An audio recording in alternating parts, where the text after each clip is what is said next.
All right. Hello, everyone. Welcome back to another wonderful segment here at Level Up Mental Health. My name is Swizz. Got a great topic here as we explore the wonderful trauma triangle. I always make sure because it can either be trauma, drama, whatever it is, but it's officially the drama triangle. It was developed by a uh, theoretical sort of individual Karpman here, 1968, to really just kind of look at how trauma can kind of influence particular relationships with each other in that sense. And he was able to identify kind of three distinct roles that an individual may be in based on trauma that may have influenced uh, the situation here. So what we'll do in this video, we'll take a look at what the drama triangle is, and we'll think about if any of these roles may have applied to you in your life or currently are applying to it. And we're going to talk about kind of strategies to see if there's any way we can help to increase that self-reflection and develop skills to see if there's a way that we can kind of, just like we were kind of talking about in the strengths video, be able to really just kind of implement a different approach to if there's a particular role that we feel we often reside in. So let's pull up the worksheet here. Let's explore what the trauma triangle is. So here we go. All right. So as that worksheet there says it, it's the Karpman's trauma triangle. So trauma and trust. So obviously what's important to kind of recognize here about trauma and trust is that it can really have a huge influence, right? If you have a very traumatic experience, you may be more recluse to not trust someone, maybe kind of more reserved to not have that trust in someone because of the fact that there's been damage and hurt towards that individual, right? So, what you're saying here is after surviving trauma, your life, including relationships, may feel different, especially if it was caused by other people. So, our beliefs about relationships can change. Some may be true, some may be not.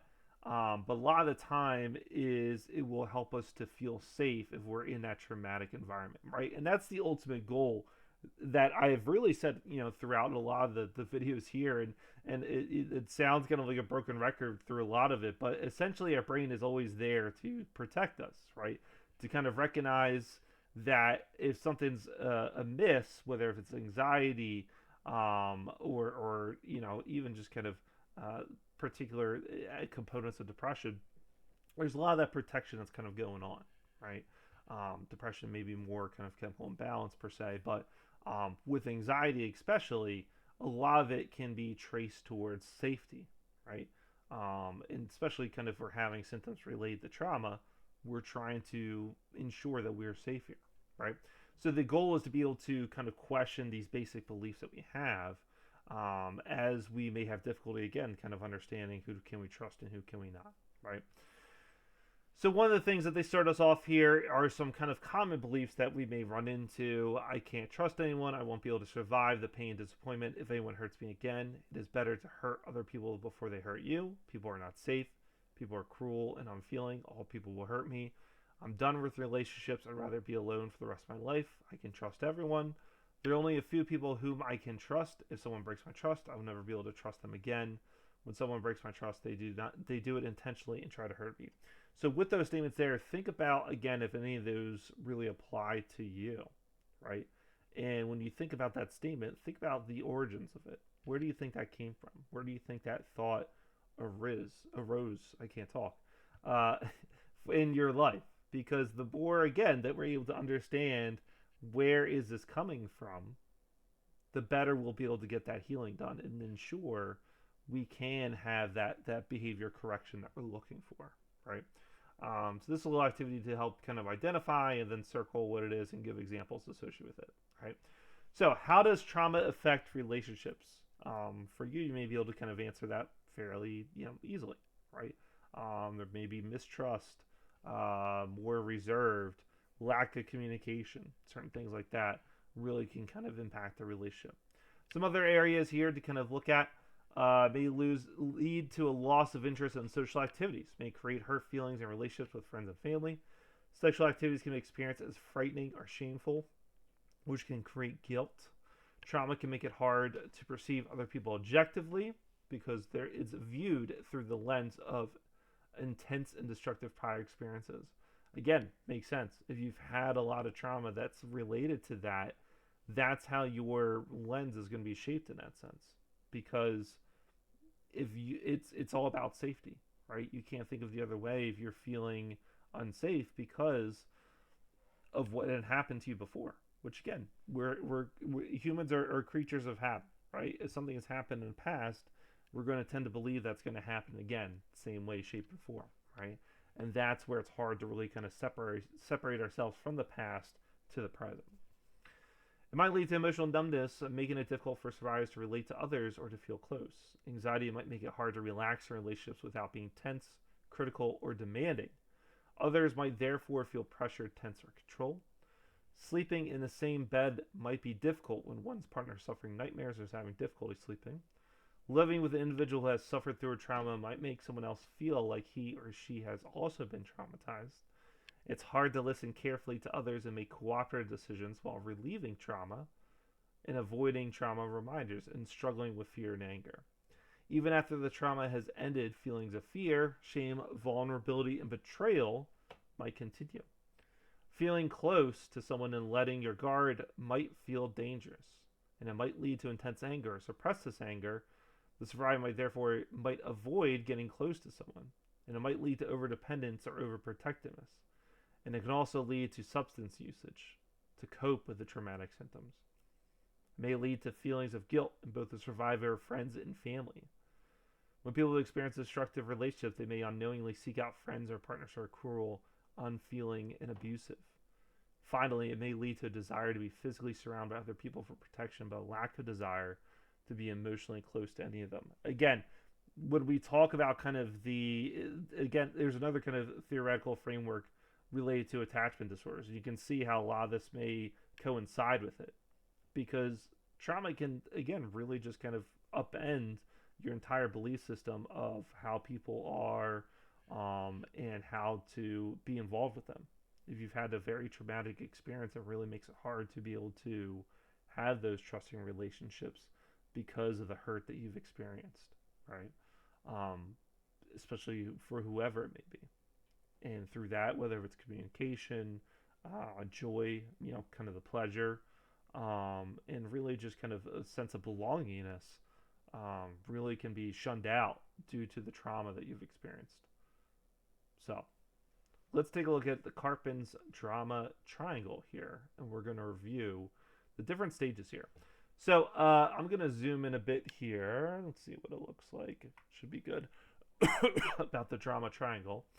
So, what Karpman was talking about was that when trauma happens, an individual is going to experience one of three of these particular roles. They can either go into the bully role, the victim role, or the rescuer role. So, one of these three roles can be kind of an individual may experience to go through there. Now, what's interesting about this is that you may not always fall into one of these roles. You may fall into multiple roles. You may kind of transfer from a bully to being helpless to being a savior and kind of so on and so forth around that, right? It's not saying that you'll be set in stone that this is the role you'll always play, but what's important to understand is recognizing what role you think it relates to you based on the trauma that you've endured, right? So let's take a look at what this happens. And as we say here, we move around the triangle until one of us moves out into a clear and healthy communication pattern, right? So let's take the bully one here. So when the trauma happens, individual may take on that persecutor role where they are critical, judgmental, argumentative, lashes out, blamer, saying it's your fault, makes the victim feel helpless, driven by anger, resentment, uses guilt to control, rigid and thinking, bossy, dominating, or oppressive, me first attitude, it's important to be right. And again, this response makes sense because this person is trying to protect themselves, right? They've been hurt before. They've experienced a lot of pain and suffering. So when you think of kind of, bullying in school age children in that sense, right? A lot of this may fall into that persecutor territory because, again, they have the ability to try to keep the environment consistent and keep it safe for themselves, right? Which leads to ensuring that nothing's going to go haywire for them, that they're in control, they're not going to get hurt. And that's the whole goal when someone's in this particular role. Next role here is the victim, or when someone feels helpless in this particular role related to trauma. This individual in this role may feel oppressed, feels helpless and ashamed, and feels powerless, incapable. They're dependent on others. They seek a rescuer, can't solve problems or make decisions to help themselves. As a poor me attitude, self pity, avoids responsibility, views self as a lesser than others. A lot of this individual may fall really kind of victim to, oh my goodness, I can't think of the word. Enabling behavior. That's it. Oh my goodness. Enabling behavior is really when this role can be continued to be reinforced, right? If this individual is experiencing kind of maladaptive behaviors, things that's impacting their ability to function, and then there's an enabler kind of going on that really just kind of reinforces the behavior, the role is going to continue to be there, right? With this particular individual, they feel that there is no solution, that they're incapable. They need to have someone here to help them out of the situation that they're in. And there's a lot of self pity. There's a lot of avoiding responsibility, and it's hard for this individual to get out of this role because they feel they need someone to help them. The final one here is an often one that may look of surface level appear to be a positive or good kind of response, but it can actually be pretty damaging for the individual. So during a traumatic experience, individual may experience the rescuer role, where they're overly hopeful.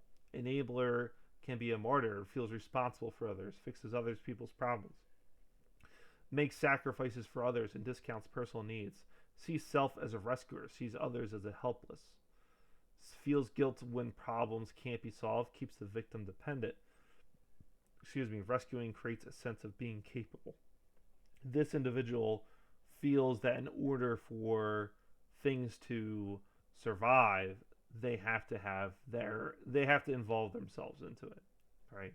That they'll sacrifice their own needs to ensure that that individual is getting what they need, right? And obviously you can see how the victim role and the rescuer really just kind of in tandem in that sense really can be in a healthy kind of pattern in that sense, right? One person sacrificing the self, the other is letting the other person do the work for them. It can be very damaging, right? So what do we do? Well, if you can see under here, if you didn't jump ahead, that there's other roles that we can try to transform these roles that we may come across in that sense, right? And what's interesting is that all three of them can be implemented into a different framework, right? Even the bully over here, which you feel like there's no way that could be, but let's kind of explore that, right? So instead of kind of that bully role, we want to try to be more of the challenger, where we're providing clear structure. In this role, we want to communicate assertively, express thoughts and feelings, ideas without being overbearing, set boundaries, be an active listener, ask questions instead of ordering and blaming, be accountable for yourself, make expectations clear, don't threaten people to get your way, and collaborate and consider the other. Now, again, it's easier said than done, right? But it just is the ultimate goal for what we want to get to. Next one here, the survivor and thriver from the victim role. What we want to do here is we want to work on trying to problem solve here. State what we want and need and take action to move forward. Keep agreements and follow through with your commitments. Dispute your old thinking and ask yourself about the healthy way to get it what you want. Acknowledge your strengths and make note of your progress. Reflect on your strengths. Appreciate your uniqueness and accept yourself for being you. Ask for support, not rescuing, and accept your vulnerabilities. And the last one here, the rescuer, again, we want to kind of transform it into the coach role. We want to provide clear support and say, I care about you and I know you're capable. We don't want to do for others what they can do for themselves. Be willing to listen without taking on other people's problems and pain. Set boundaries that reflect your limitations. Take care of your needs. Listen to your gut. Offer compassion over solutions. Support instead of rescue. Help only when asked to. Allow others to think and do for themselves. So, good kind of breakdown for that as well too. This is kind of more information related to it. We kind of went over for what they were. The last thing here that's always interesting about this, and this was kind of newly adapted, is there's can be a particular fourth role in this, and this is the bystander role, where an individual may feel numb and unaffected by others, feeling powerless to affect change, and distancing yourself from others and not belonging. So if you're in that particular drama triangle, and if you feel that there's a role that doesn't apply, this may be it as well too. And the goal that we want to get to is the observer role, knowing that we're wise and mindful and engage in the here and now and intervene when appropriate. So, as you can see, again, there's a lot there, and there's a lot to really just kind of reflect on yourself if you feel, where do you stand, what role do you play? And the more that we're able to kind of have that insight for ourselves, the better we'll be at being able to recognize, again, what is the role I want to transform into, right? Instead of going into the rescue where maybe I need to be the coach, right? Am I enabling too much? Do I need to take that step back to see if I can provide an empathetic response and provide support and not provide the enable, right? And even for the bully role, right? If you feel you're often, asserting yourself too harshly, maybe we just kind of need to take a step back, right? Where we're active listening and still able to share ideas while respecting the other person, right? So think about those roles. Think about how they kind of interplay with your relationships and where you stand. And again, if you go back to kind of the beginning and think about those statements there, are there any that apply to you? And then the final question is, where did these statements come from, right? So, good stuff. Thank you all for watching. If you are on YouTube, make